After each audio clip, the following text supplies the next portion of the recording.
اکبر کا لقب عطا ہوا ہے، ہمارے دونوں مکاتب فکر، مکتب اہل سنت اور مکتب اہل تشیع، ان کی کتابوں میں دیکھیے کہ مولا کائنات کو یہ لقب کیوں ملا۔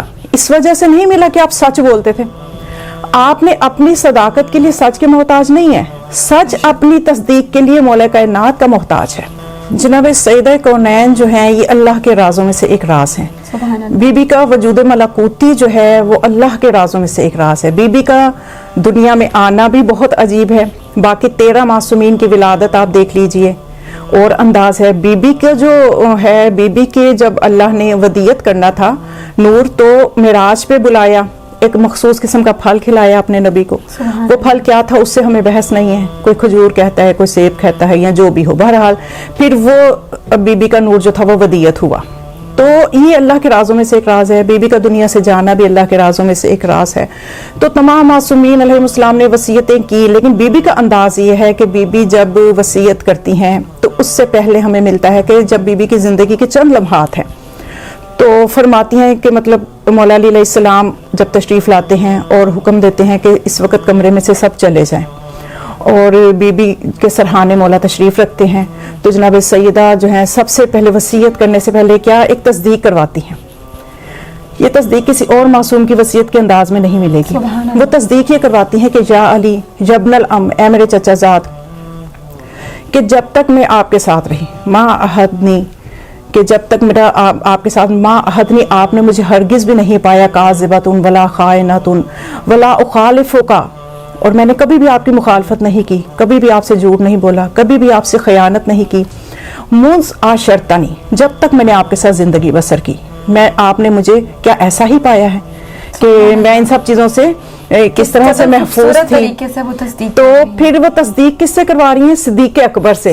مولا کائنات کو جو صدیق اکبر کا لقب عطا ہوا ہے، ہمارے دونوں مکاتب فکر، مکتب اہل سنت اور مکتب اہل تشیع، ان کی کتابوں میں دیکھیے کہ مولا کائنات کو یہ لقب کیوں ملا۔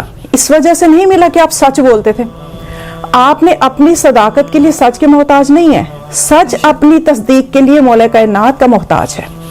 تو مولا کائنات کو اس وجہ سے کہ آپ سچے ہیں تو صدیق اکبر کہا جائے، ایسا نہیں ہے، بلکہ روایات میں ہمیں جو ملتا ہے کہ آپ کو یہ لقب سرور کائنات محمد مصطفیٰ صلی اللہ علیہ وآلہ وسلم نے اس لیے دیا تھا کہ آپ سب سے پہلے ان کی نبوت کی تصدیق کرنے والے، تو آپ صدیق اکبر ہیں۔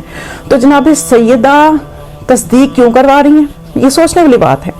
یہاں پہ رک کے سوچنا چاہیے کہ آپ جانتی ہیں کہ آپ کا مقام مولا کائنات کے دل میں کیا ہے، اور مولا کائنات بھی جانتے ہیں، تو پھر بی بی کیوں یہ تصدیق کروا رہی ہیں کہ یا علی میں جب تک آپ کے ساتھ رہی، نہ میں نے کبھی خیانت کی، نہ میں نے کبھی جھوٹ بولا۔ تو یہ اس لیے کروا رہی ہیں، اور مولا کائنات جو جواب میں کہتے ہیں کہ یا بنت رسول اللہ، اے رسول اللہ کی بیٹی، آپ نے سچ فرمایا کہ آپ تو ان چیزوں سے مبرہ ہیں، آپ تو بہت ہی متقی ہیں، آپ تو بہت ہی زیادہ اللہ کے خوف رکھنے والی ہیں، تو آپ کے بارے میں تو ایسا سوچا بھی نہیں جا سکتا۔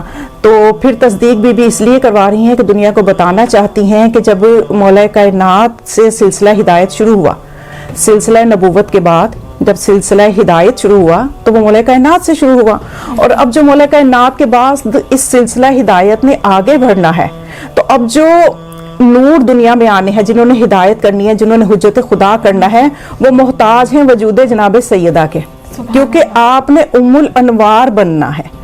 تو ام الانوار بننے کے لیے کوئی ایسی ہستی کی ضرورت تھی کہ جو مولا کائنات کے کردار اور علم میں ہم پلہ ہو۔